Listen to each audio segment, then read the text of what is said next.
లో PCC chief Revanth PCC chief Mahesh Kumar Goud Ponnam Prabhakar కూడా మాట్లాడుతున్నారు. చివరి అంకానికి ప్రచారం చేసిన నేపథ్యంలో ఆయన ఏమంటున్నారు ఒకసారి చూద్దాం.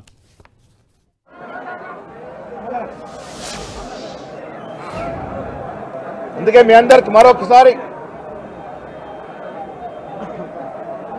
టిఆర్ఎస్ పార్టీ బీజేపీ పార్టీ కలయికతో ఎన్ని కుతంత్రాలు కుయంత్రాలు జిమ్మెక్కులు చేసినా జూబ్లీహిల్స్ ఉప ఎన్నికల్లో కాంగ్రెస్ దే విజయము.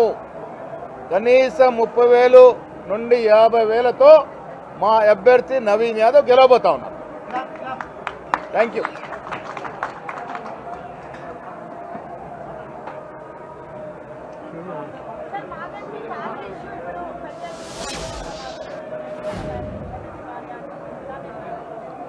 ఇతర కుటుంబాల్లో తలదూర్చే అలవాటు కాంగ్రెస్ పార్టీకి లేదు. కానీ ఇవాళ పెద్ద వయస్సురాలైనటువంటి మాగంటి తల్లిగారే స్వయంగా వచ్చి కంప్లైంట్ చేసి నా కొడుకు ఆసుపత్రిలో ఉన్నప్పుడు కనీసం చూడటానికి అవకాశం ఇవ్వలేదని ఆవేదన వ్యక్తం చేస్తున్న తరుణంలో జవాబు చెప్పాల్సింది కేటీఆర్ గారే. మాగంటి గారి పెద్ద భార్య కొడుకు తను అమెరికా నుంచి రాకుండా తీవ్రంగా ఒత్తిడి తెచ్చినారు. కనీసం అంత్యక్రియలు కూడా పాల్గొనే అవకాశం ఇవ్వలేదనే ఆవేదన వ్యక్తం చేస్తున్నటువంటి ఈ తరుణంలో దానికి కూడా జవాబు చెప్పాల్సింది కేటీఆర్ గారే. ఆ కుటుంబ తగాదాల్లో కాంగ్రెస్ పార్టీ తలదూర్చదు.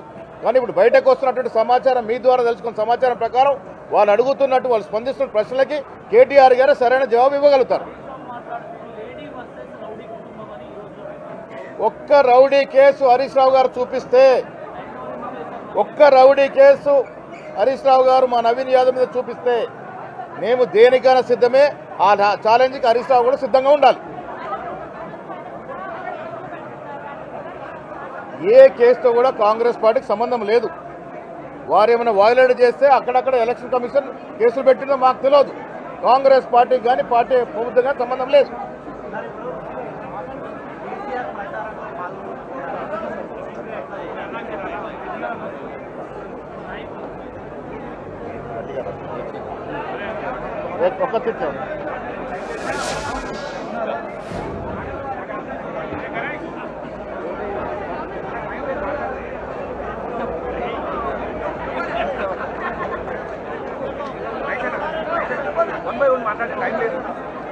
ఇప్పుడు కేసీఆర్ గారు ఎలక్షన్ తర్వాత ఫామ్ హౌస్ కు పరిమితమైన సంగతి తెలుసు.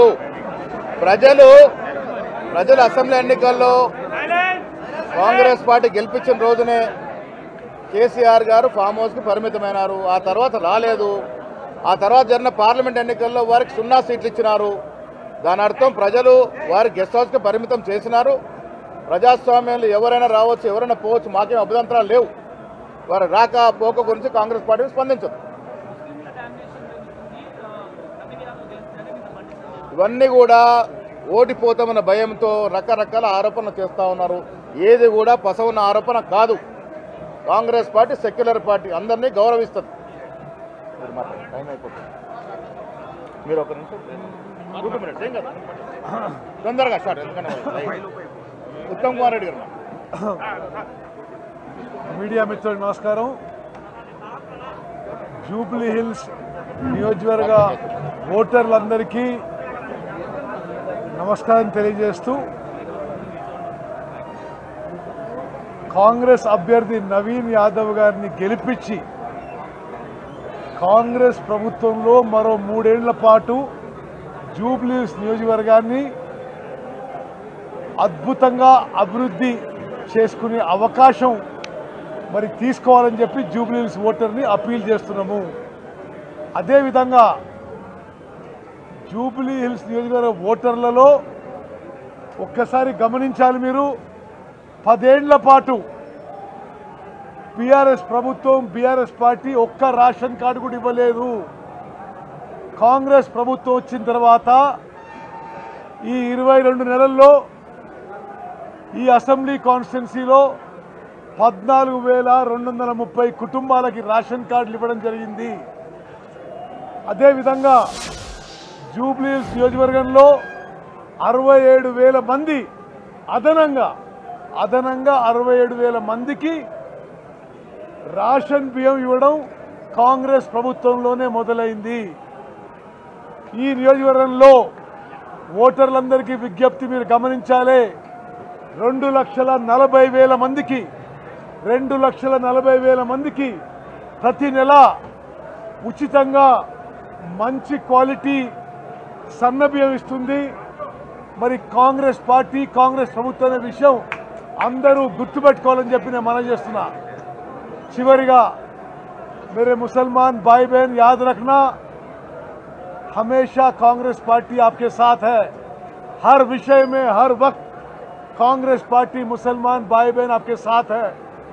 हर माइनॉरिटी का वोट हमारे कैंडिडेट नवीन यादव को 11 तारीख वोट करके जिताना, ये हमारे मुसलमान भाई बहन सबको हमारा अपील है.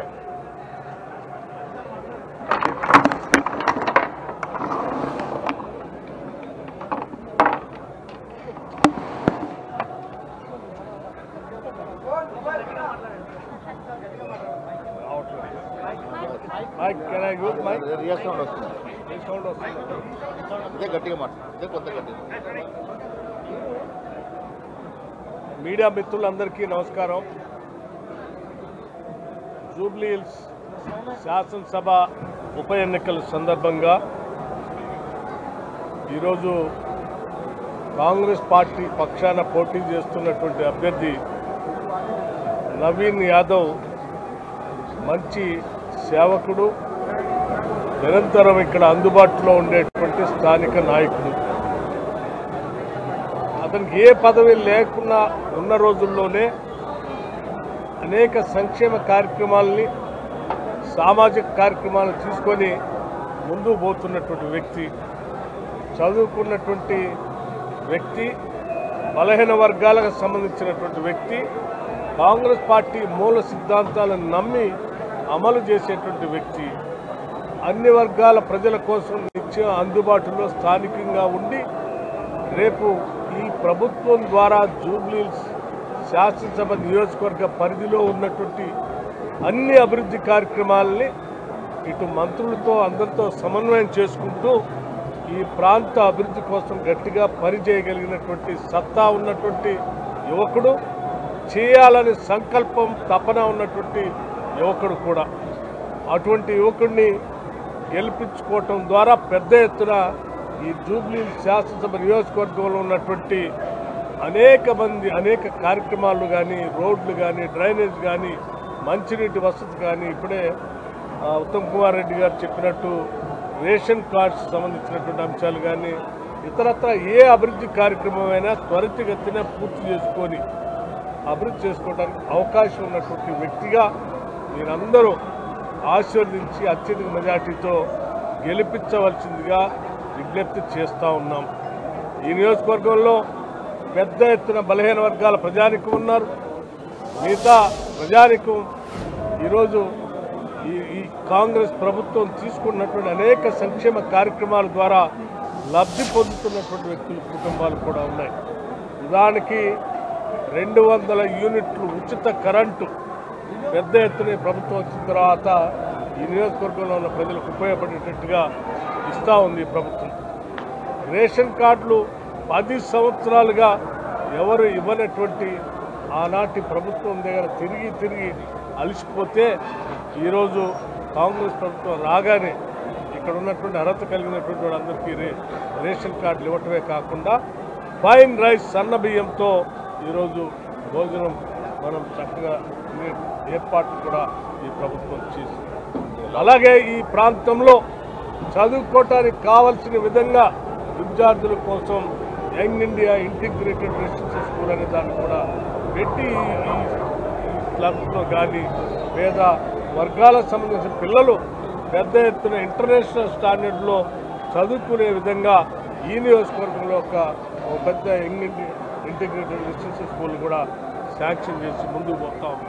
ఇలా చెప్పుకుంటూ పోతే ఉదాహరణకి మహిళలకు సంబంధించి సెల్ఫ్ హెల్ప్ గ్రూప్ సంబంధించి గత 10 సంవత్సరాలు ఆనాటి బీఆర్ఎస్ ప్రభుత్వం పూర్తిగా గాలికి వదిలేస్తే కాంగ్రెస్ ప్రభుత్వం రాగానే తిరిగి మళ్ళీ వడ్డీ లేని రుణాల్ని తిరిగి పునరుద్ధరించి రాష్ట్ర వ్యాప్తంగానే కాదు జూబ్లీహిల్స్ శాసనసభ నియోజకవర్గంలో ఉన్నటువంటి దాదాపు 15,000 మంది సెల్ఫ్ హెల్ప్ గ్రూప్ మెంబర్స్ ఉన్నారు.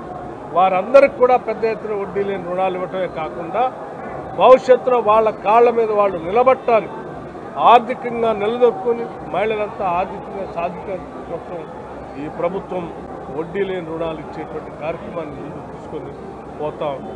చదువుకునేటువంటి వారి కోసం, నిరుద్యోగ యువతీ యువకుల కోసం ఈ ప్రభుత్వం రాగానే గత 10 ఏళ్ళు గ్రూప్ 1 పరీక్షలు నిర్వహించలేని టీఆర్ఎస్ ప్రభుత్వాన్ని చూశాము.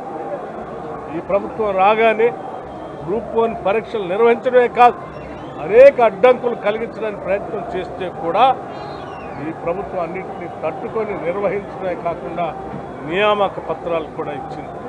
అట్లాగే గ్రూప్ 2 పరీక్షలకు సంబంధించి కూడా పరీక్షలు నిర్వహించడమే కాదు నియామక పత్రాలు కూడా ఇచ్చింది. దాదాపు 70,000 మంది నిరుద్యోగ యువతి యువకులకి ఈ ప్రభుత్వం రాగానే వాళ్ళ ప్రభుత్వ పరంగా నియామక పత్రాలు ఇవ్వటమే కాకుండా అటు సెల్ఫ్ ఎంప్లాయ్మెంట్ ద్వారా కానీ లేకపోతే ప్రైవేటు వ్యవస్థల ద్వారా లక్షలాది మంది నిరుద్యోగ యువతి యువకులకి ఉద్యోగ అవకాశాలు కల్పించే విధంగా ప్రభుత్వం ప్రణాళికలు తయారు చేసుకొని ముందుకు పోతా ఉంది. ఏ రకంగా చూసినా హైదరాబాద్ నగర అభివృద్ధి కోసం ఈరోజు ఫిలిం ఇండస్ట్రీకి కానీ లేకపోతే ఇతరత్ర ఫార్మా ఇండస్ట్రీ కానీ హాస్పిటల్ రంగం కానీ విద్యారంగానికి సంబంధించి కానీ లేకపోతే ఇంటర్నల్గా పనికొచ్చేటువంటి డ్రైనేజ్ వ్యవస్థ కానీ లేకపోతే రోడ్డు వ్యవస్థ కానీ అన్నిటిపైన కూడా పూర్తి స్థాయిలో దృష్టి పెట్టి 10 సంవత్సరాలు నగరాన్ని అభివృద్ధి చేయకుండా వదిలేసినటువంటి పరిస్థితి చూసాం. ముఖ్యంగా జూబ్లీహిల్స్ శాసనసభ నియోజకవర్గంలో గత 10 ఏళ్ళు ఎటువంటి అభివృద్ధి జరగలేదు. కానీ కాంగ్రెస్ పార్టీ అధికారంలో రాగానే మీరు చూడండి, ఈ జూబ్లీహిల్స్ శాసనసభ నియోజకవర్గంలోనే కొన్ని 100 కోట్ల రూపాయల అభివృద్ధి కార్యక్రమాలు కేవలం ఈ పార్టీ ఈ అధికారంలోకి వచ్చిన ఈ ప్రభుత్వం చేపట్టి ముందుకు పోతుంది. భవిష్యత్తులో కూడా ఇంకా ఈ అభివృద్ధి కార్యక్రమాలను ముందుకు తీసుకొని పోవటం కోసం జూబ్లీహిల్స్ శాసనసభ నియోజకవర్గంలో వందలాది వేలాది కోట్ల రూపాయలు ఇక్కడ వెచ్చించి ఇక్కడ అభివృద్ధి చేసేటువంటి కార్యక్రమానికి పనికొచ్చే విధంగా ప్రభుత్వంతో సయోధ్య చేసుకుని మంత్రులందరితో మాట్లాడుకొని ప్రభుత్వం దగ్గర నుంచి నిధులు చేసుకొని వచ్చి ఈ ప్రాంత అభివృద్ధి కోసం పనిచేయడానికి చదువుకున్నటువంటి యువకుడు, చేయాలనే సంకల్పం తపన ఉన్నటువంటి నవీన్ యాదవ్ గారిని అత్యధిక మెజార్టీతో మీరు అందరూ ఆశీర్వదించి గెలిపించి పంపిస్తే జూబ్లీహిల్స్ నియోజకవర్గ పరిస్థితులు అభివృద్ధి కార్యక్రమాలు పెద్ద ఎత్తున జరుగుతాయి. కాబట్టి మీ అందరికీ నేను మనస్ఫూర్తిగా విజ్ఞప్తి చేస్తూ ఉన్నాను, దయచేసి పెద్ద ఎత్తున ఈ అభ్యర్థిని కాంగ్రెస్ పార్టీని దీవించి ఆశీర్వదించి భారీ మెజార్టీతో గెలిపించవలసిందిగా విజ్ఞప్తి చేస్తూ ఉన్నాను. 2 ఏళ్లలో కాంగ్రెస్ పార్టీ ఇచ్చినటువంటి హామీలను అమలు చేయలేకపోయింది. హామీలు అమలు కావాలంటే మా అభ్యర్థి టీఆర్ఎస్ అభ్యర్థి అసెంబ్లీలో రైట్ చూసాం. యూసుఫ్గూడలోనే BRS working president KTR road show నిర్వహిస్తున్నారు. రేవంత్ సర్కార్పై, రేవంత్ ప్రభుత్వంపై తీవ్రస్థాయిలో ధ్వజమెత్తారు. అక్కడే పక్కనే సమీపంలోనే కాంగ్రెస్ అభ్యర్థి నవీన్ యాదవ్ నివాసంలో యూసుఫ్గూడలోనే మాజీ మంత్రి షబ్బీర్ అలీ, ముఖ్యంగా అక్కడ మైనార్టీ ఓట్లు ఎక్కువ కాబట్టి షబ్బీర్ అలీ కూడా అక్కడ ప్రచారంలో పాల్గొన్నారు. ఆయనతో పాటు PCC chief Mahesh Kumar Goud, deputy ఉప ముఖ్యమంత్రి బట్టి విక్రమార్క, అదేవిధంగా మంత్రి ఉత్తమ్ కుమార్ రెడ్డి, పొన్నం ప్రభాకర్, జూపల్లి కృష్ణారావు అందరూ అక్కడ నవీన్ యాదవ్ నివాసంలో పత్రికా సమావేశం ఏర్పాటు చేసి తమ ప్రభుత్వం గత 23 నెలలుగా ఏం చేస్తుంది, రాష్ట్ర వ్యాప్తంగా ఏం చేస్తుంది, జూబ్లీహిల్స్కి ఏం చేసింది చెప్పుకునే ప్రయత్నం చేశారు. అటు